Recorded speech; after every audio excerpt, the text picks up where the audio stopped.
Hey guys, Ebomi here. I've had several people ask me, you always talk about cutting down an A2 front sight to use it just as a gas block. How do you do that? Well, there's going to be different scenarios. I have to admit that the easiest one to do is off of the barrel. Maybe you don't feel comfortable knocking the pins out and removing this setup from your rifle. It is possible to do this whole thing while it stays in place. Having said that, it's a lot easier just to take it all apart. Several things you're going to want to have on hand. Hammers, or if you're Chuck over at my hollow point, a sledgehammer. Different size sets of punches. You don't have to have this, but it is going to make your life a lot easier. This is the front sight tool from Brownells. It is set up to work with the removal of the pins, and you flip it over and use this side to drive the pins in. So let's get started. You got your handguard off. This will be a full remove. Set that in there. If it's not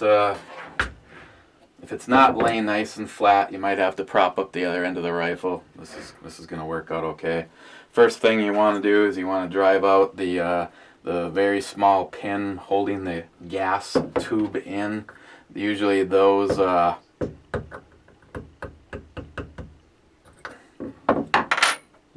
going to come out relatively easy. Once that pin is out, and then make sure that's the one you're going to want to put a little extra care on to make sure that you don't lose it. I recommend sticking it on a piece of tape, even double tape somewhere, just so you don't lose that guy. Once that one is loose, you can pull the gas tube back into the receiver.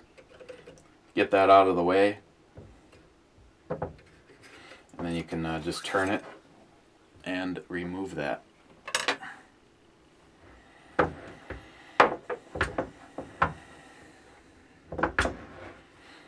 Okay, now these ones, it's going to require you're going to need a little bit more than just a rubber hammer.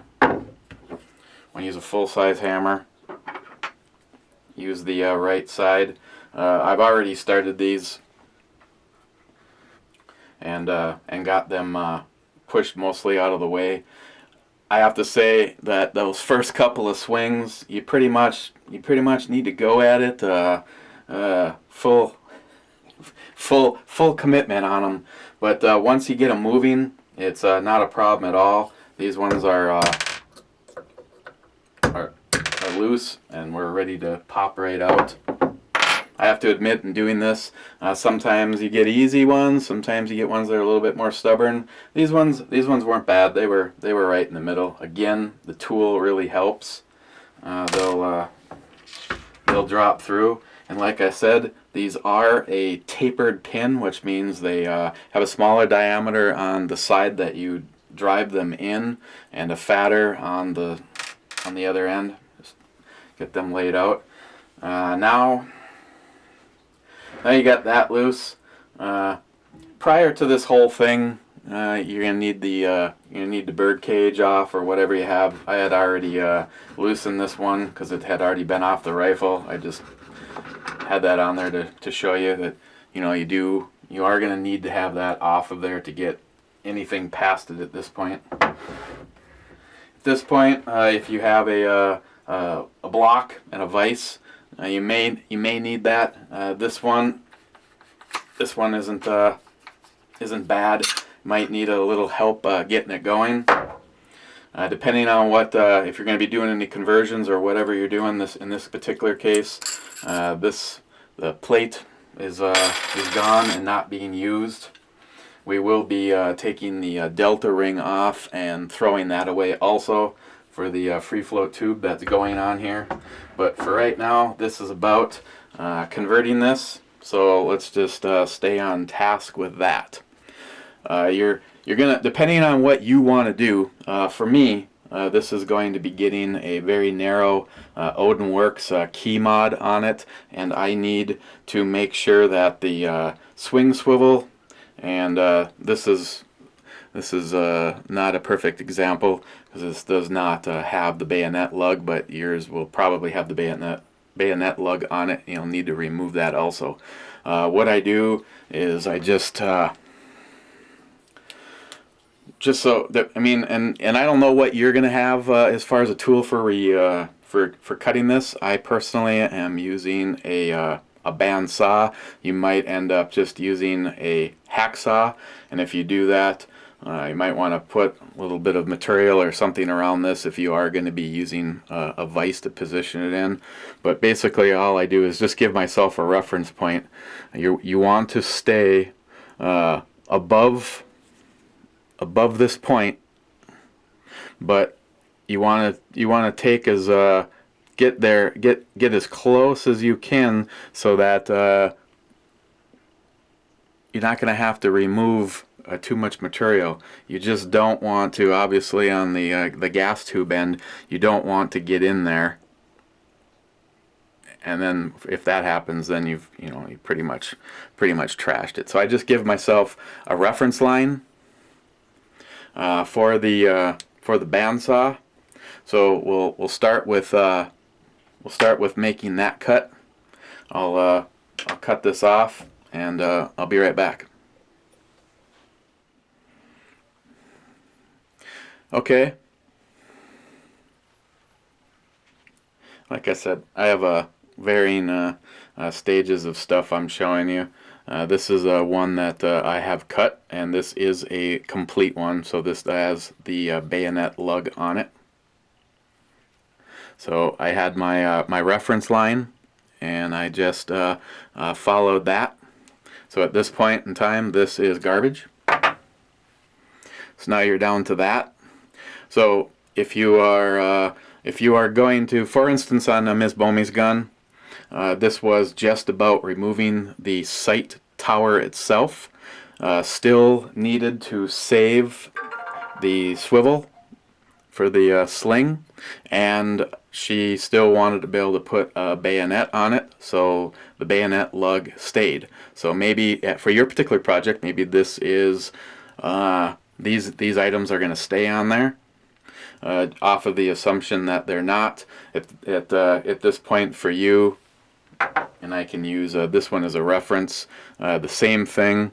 You just go ahead and use your bandsaw or hacksaw and remove the swivel mount and the bayonet lug. If you're planning on keeping them, then leave it like this. And the next thing you're going to want to do is decide what you're going to see and what you're not going to see on something like this. In the case of the one for Ms. Bomey, the next steps were basically for cosmetic reasons because it's out and it's very visible. What you are basically going to do at this point is, let me draw it on here.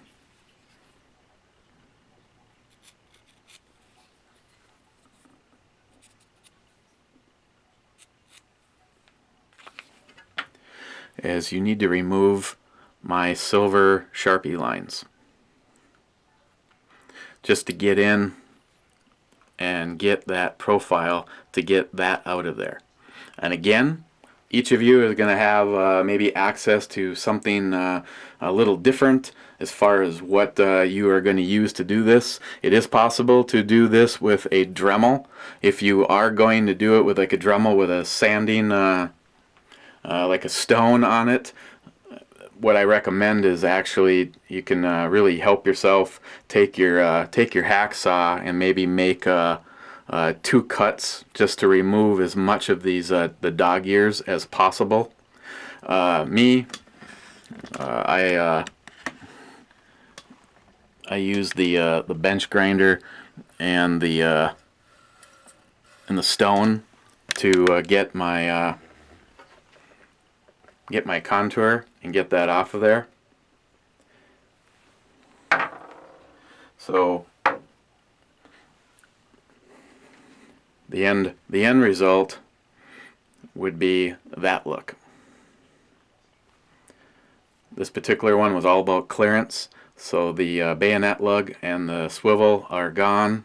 It's been contoured, and then I would give it a good wipe down once you're done cutting it with acetone or rubbing alcohol or something to make sure you're degreasing it, and then hit it with some flat black paint. In this particular case, this is for barbecue grills, high temp black paint. And just so you guys get an idea of how well that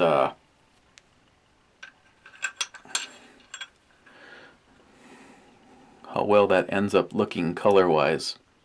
In this case, this particular one is going to be under a free float handguard. It will be somewhat visible, but still fairly obscure under there. So as far as putting it back together, I can't show you at this point on this step. This guy is missing. I'm still waiting on the free float handguard, so the barrel nut and everything needs to be on here before I put this on. But this is a reversal of what you saw me do earlier. You'll slide this in place, and if you are using something like the bench block, you flip it around, and you would end up laying it in there like this. Make sure everything is nice and supported, and just drive those pins back in. If it's obviously in this particular case, this is the one that was on here and it's going back in, so the holes and everything are this is part of this particular setup. So once you slide this into place, I usually take my my punch and just run it through and make sure that the gas block is properly lined up. If you do want to make sure for a fact that you are where you're supposed to be, you could take a really fine pencil and scribe a line straight back from the gas hole onto the barrel, and then make a reference mark on the gas block itself to make sure that these line up. The fact that this one was pre-drilled and the pins pretty much are going to center you, it's not as important in a scenario like this versus one with set screws. Another big thing, just so that you can verify yourself that everything has been done okay on this, will depending on I guess it's just one of those little things I like to do just to verify. It may seem kind of silly, but obviously it's going to be a big deal if you do not get your and of course that's garbage in this scenario also. It's going to be a big deal if you do not have that all lined up. And just to, let's just pretend that it's that one. That one actually fits a lot tighter on here. This is another method that works extremely well. Like I said before, I drive those pins in there. I just verify where they would go. I would get the pins started and mostly in place. And then one of the easiest ways to verify that there's no obstructions or anything like that in the assembly is simply to cap off one end of the barrel